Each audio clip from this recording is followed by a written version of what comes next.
इस कार्यक्रम को जॉय स्माइल मिनिस्ट्रीज के मित्रों और भागीदारों द्वारा संभव बनाया गया है। तो हो सकता है मैं आज रात आपसे यह कहूं कि आप में से कुछ लोग एक ही स्थान पर काफी समय से हैं। आप काफी समय तक उसी पर्वत के इर्द गिर्द घूमते रहे हैं। आगे चलने का समय आ गया है।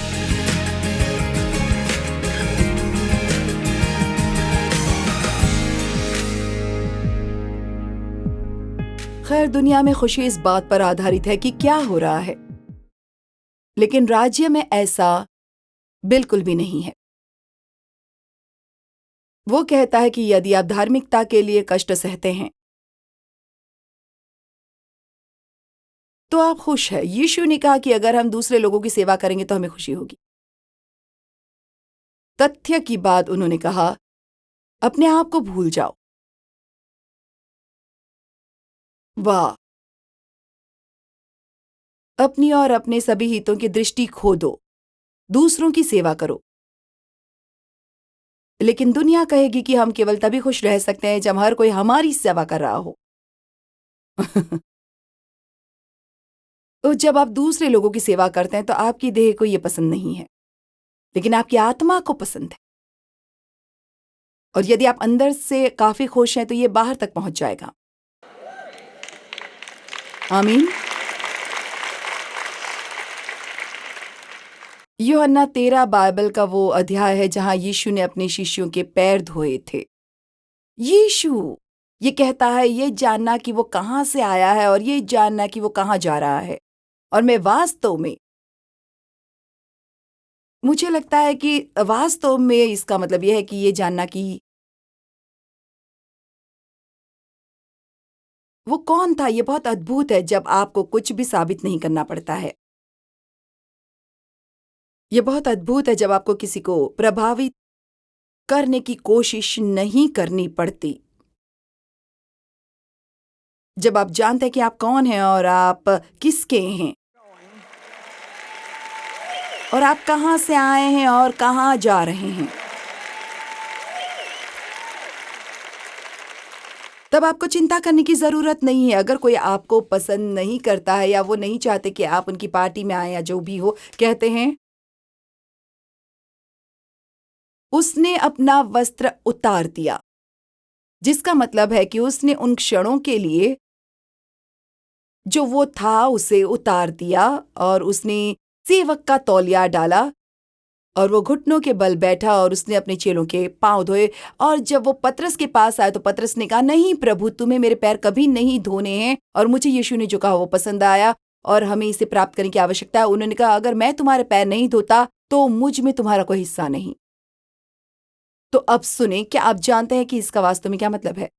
अगर हम एक दूसरे के लिए कुछ नहीं कर रहे हैं, अगर हम एक दूसरे की सेवा नहीं कर रहे हैं और एक दूसरे की मदद नहीं कर रहे हैं, तो हमारे बीच वास्तव में कोई रिश्ता नहीं है। दूसरे लोगों की सेवा करना कोई छोटी बात नहीं है, ये बहुत बड़ी बात है। यीशु ने कहा, जो सबसे महान है वो सबका सेवक बने। शायद सबसे प्रसिद्ध उपदेश, जिसे हम पहाड़ी उपदेश कहते हैं, और मैं इसे आपको पढ़कर सुनाऊंगी। ये वास्तव में सुंदर है और मैं आपको बताऊंगी कि मैं इनमें से प्रत्येक का क्या मतलब समझती हूँ। धन्य है वे जो मन के दीन है, स्वर्ग का राज्य उन्हीं का है। मेरा मानना है कि वो नम्र हैं और नम्रता सभी सद्गुणों में से सबसे कठिन है, जिसे अपनाना और बनाए रखना है बहुत कठिन, बहुत कठिन। धन्य है वे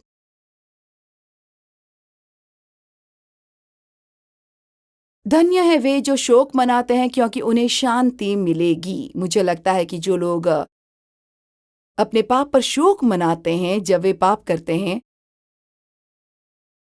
तो उन्हें उससे नफरत होती है। परमेश्वर का शुक्र है कि हमें अपने पाप के लिए दोषी महसूस नहीं करना है।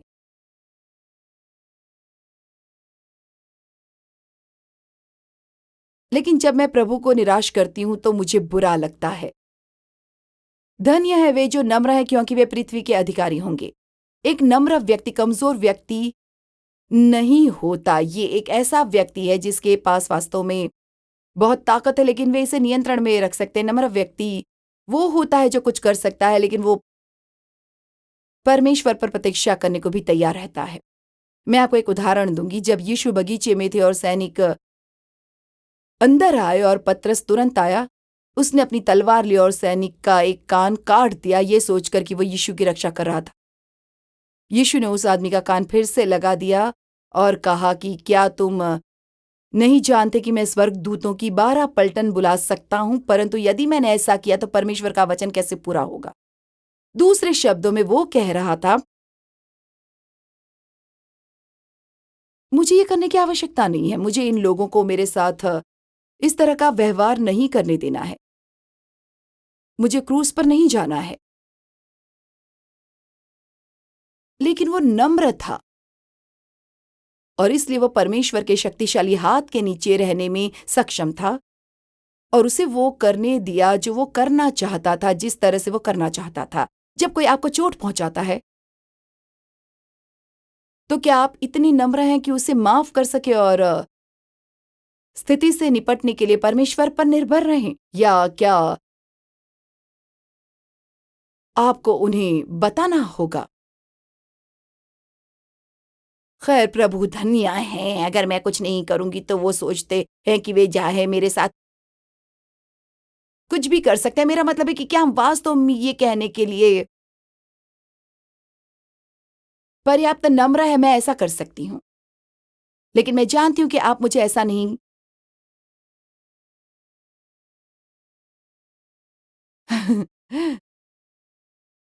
करने देना चाहते। एक नम्र व्यक्ति कोई मूर्ख व्यक्ति नहीं है जो हर किसी को अपने ऊपर चलने देता है। वे बहुत अधिक ताकत वाले व्यक्ति हैं जिनमें बहुत अधिक आत्मनियंत्रण है।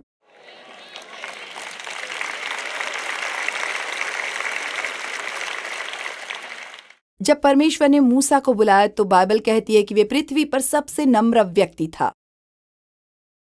वाह! धन्य है वे जो धार्मिकता के भूखे और प्यासे हैं, क्योंकि वे तृप्त किए जाएंगे। जो वास्तव में वही करना चाहते हैं जो सही है।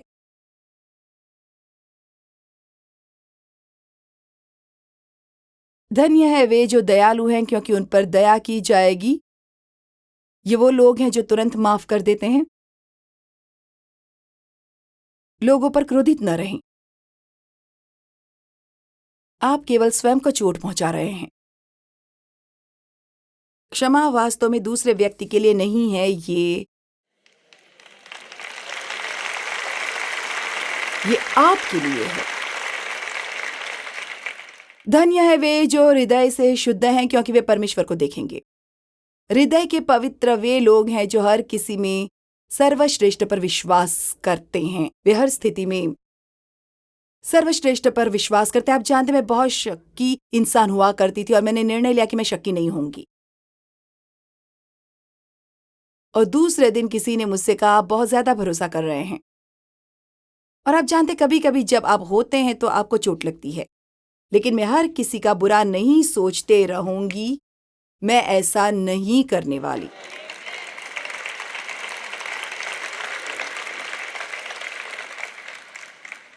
धन्य है वे जो मेल करवाने वाले हैं, क्योंकि वे परमेश्वर के पुत्र कहलाएंगे। मैं सोचती हूँ कि एक मेल करवाने वाला, खैर ये बहुत सी चीजें हैं, लेकिन जो चीजें हैं उनमें से एक यह है कि एक व्यक्ति सबसे पहले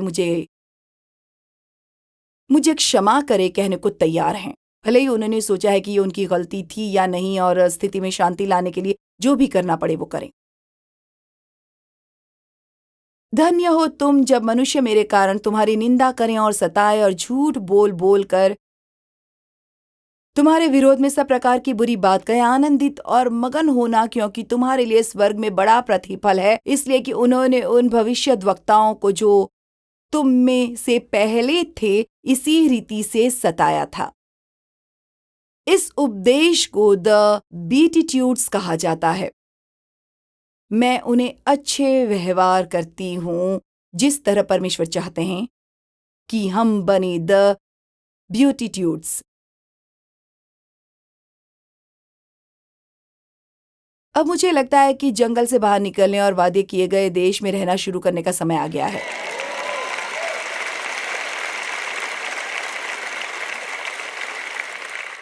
आप जानते हैं, मैं कई वर्षों तक चर्च जाती रही। मेरा मतलब है, मैं 70 के दशक में थी जब मैंने पहली बार चर्च जाना शुरू किया था, और वहाँ केवल वचन सुनने के लिए एक वास्तविक अभिषेक था और सप्ताह भर चलने वाले शिविर की सभाएं, एक दिन में 3 सभाएं बिल्कुल सामान्य थीं।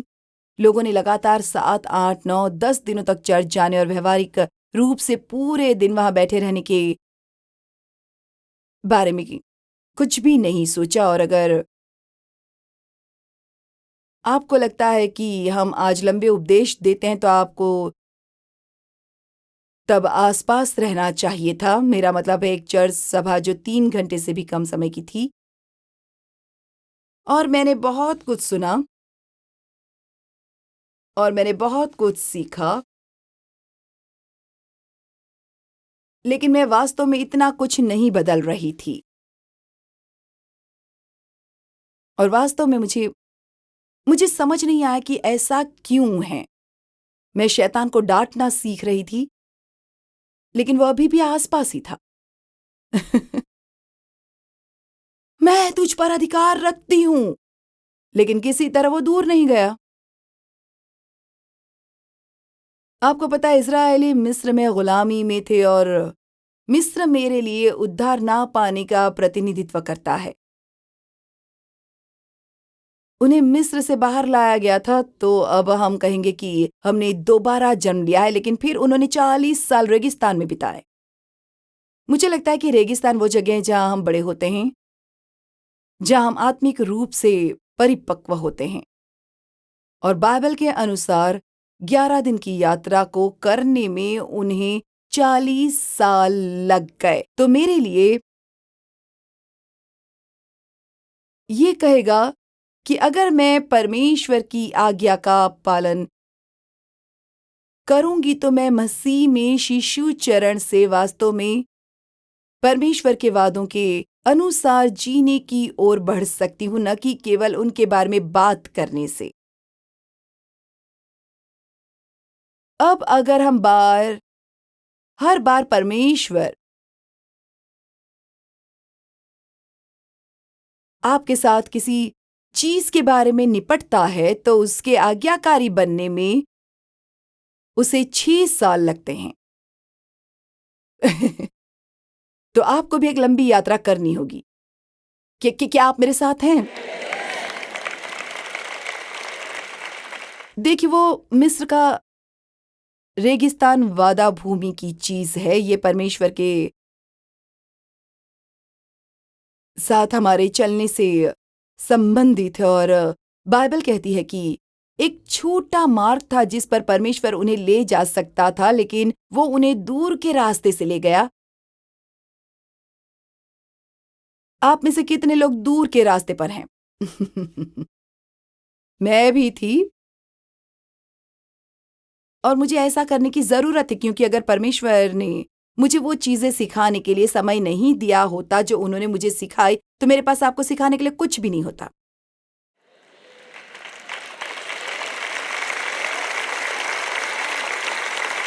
मेरा मतलब है, जब परमेश्वर ने मुझे चुना तो मैं बहुत गड़बड़ी में थी, और हाँ, मैं छोटे शॉर्ट्स में बाइबल सिखाना शुरू कर चुकी थी, एक सिगरेट के ठीक बाद दूसरी। लेकिन इसका अभिषेक किया गया था। अब देखिए, कुछ धार्मिक लोग, मेरा मेरा मतलब है, यदि आप सचमुच धार्मिक है तो आप उस पर बिल्कुल भी विश्वास नहीं करेंगे। परंतु देखो, परमेश्वर ने मेरे हृदय को देखा।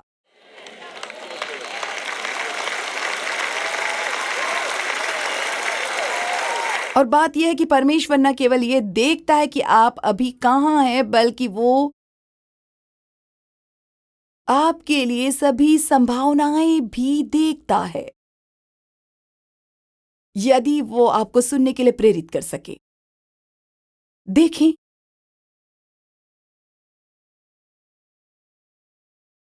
और उसने कहा कि उसने उन्हें लंबा कठिन रास्ता चुना, क्योंकि वे युद्ध के लिए तैयार नहीं थे, जो वास्तव में एक दिलचस्प वाक्य है।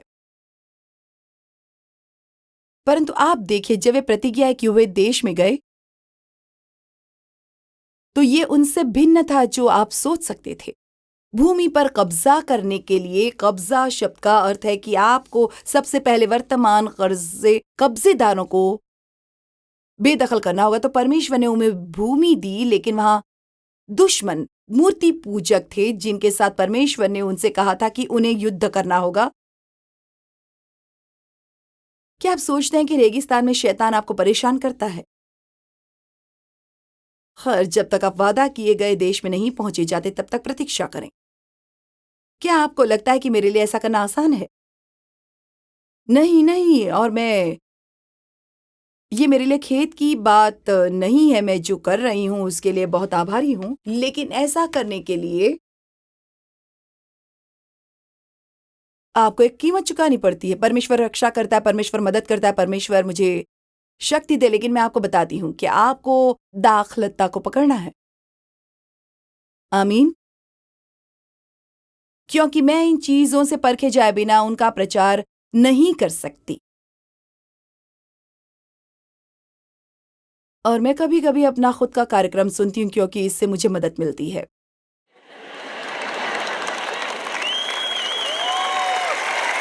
आमीन।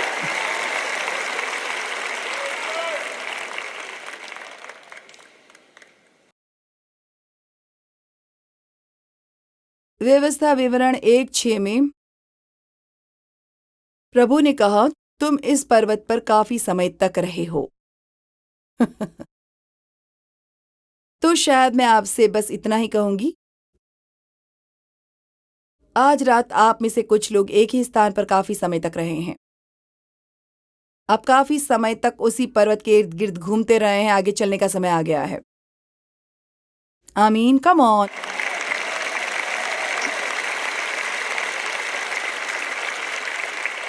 खैर, मैंने उस पूरी चीज का बहुत अध्ययन किया है और उनके इतने लंबे समय तक रेगिस्तान में रहने का कारण उनके एक शत्रु नहीं थे, जैसा कि मैंने आज रात आपको बताया था। आपकी समस्या, जिसे आप अपनी समस्या मानते हैं, वो आपकी असली समस्या नहीं है। यह आपकी समस्या के प्रति आपका रवैया है, और उनका रवैया सचमुच खराब था। मेरे पास इस प्रशिक्षण की एक पूरी सीरीज है और मैं इसे किसी समय दोबारा करने वाली हूं। ये बस वे नकारात्मक थे, वे गैर जिम्मेदार थे, वे आभारी नहीं थे, वे अधीर थे, वे स्वार्थी, विद्रोही और घमंडी थे, वे असुरक्षित, लालची और कभी कभी बेहद दयनीय थे। हमें इस मन्ना से नफरत है। आप सोचते ओ, मगर मेरे पास कोई चमत्कार होता। यदि मेरे पास कोई चमत्कार होता तो मैं विश्वास कर पाता। खैर, परमेश्वर कहते हैं, धन्य है वे जिन्होंने बिना देखे विश्वास किया।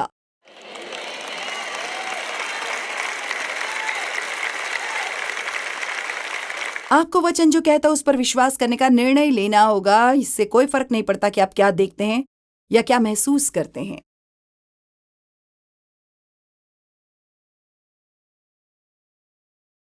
मूल समूह में से 2 लोग थे जिन्होंने वादा किए गए देश में प्रवेश किया था।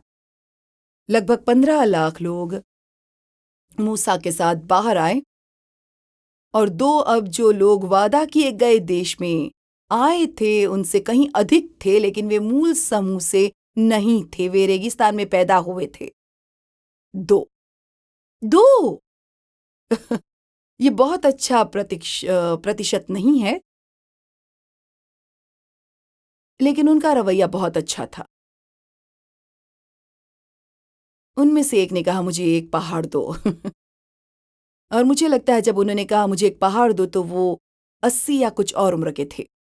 उनका रवैया बहुत अच्छा था। विद्रोह एक असली समस्या है।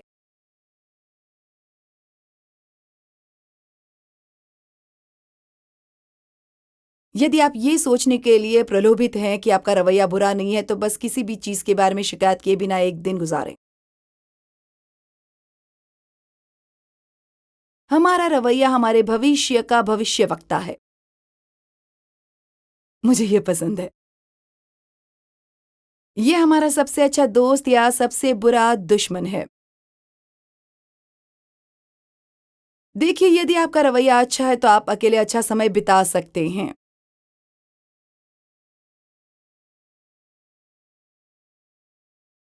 हमारा रवैया ही वो चीज़ है जो लोगों को हमारी ओर आकर्षित करता है या उन्हें हमसे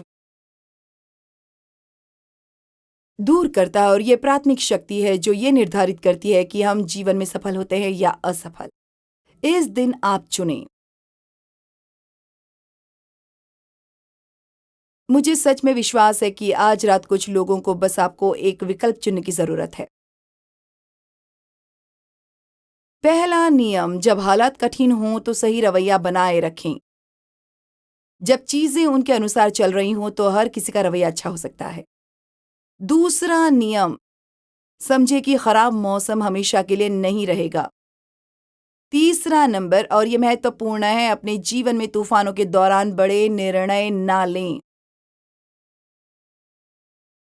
सच तो यह है कि जब आपकी भावनाएं सचमुच ऊंची हों या जब वे सचमुच कम हों तो मुझे नहीं लगता कि बड़े निर्णय लेना अच्छा है।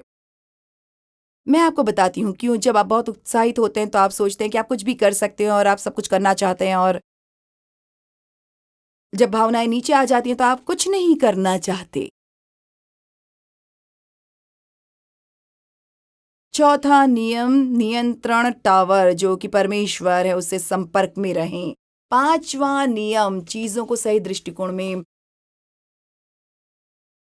रखने की पूरी कोशिश करें। यदि आज रात आपको सोना कठिन लगता है तो बस उस बेघर आदमी को याद करें। यदि आप खुद को ट्रैफिक में फंसा हुआ पाएं तो परेशान न हो। इस दुनिया में ऐसे लोग हैं जिनके लिए ऑटोमोबाइल चलाना एक अनसुना सौभाग्य होगा।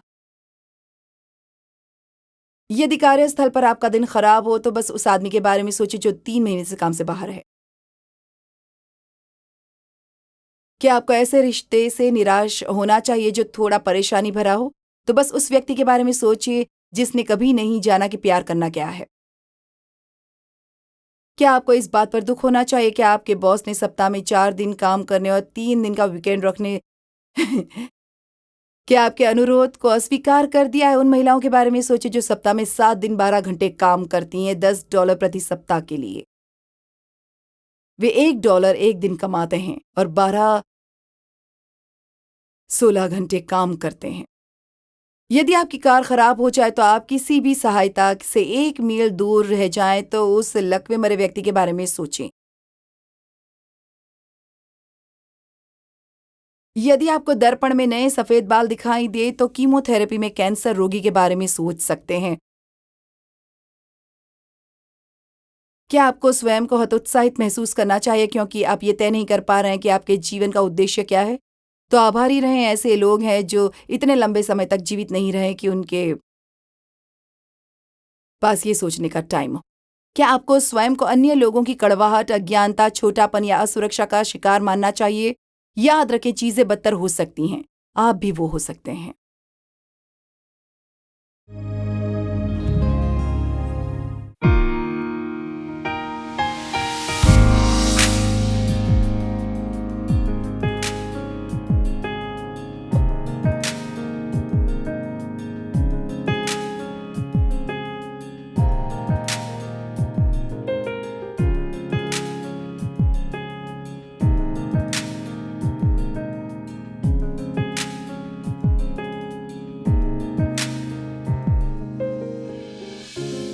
इस कार्यक्रम को जॉयस मायर मिनिस्ट्रीज के मित्रों और भागीदारों द्वारा संभव बनाया गया है।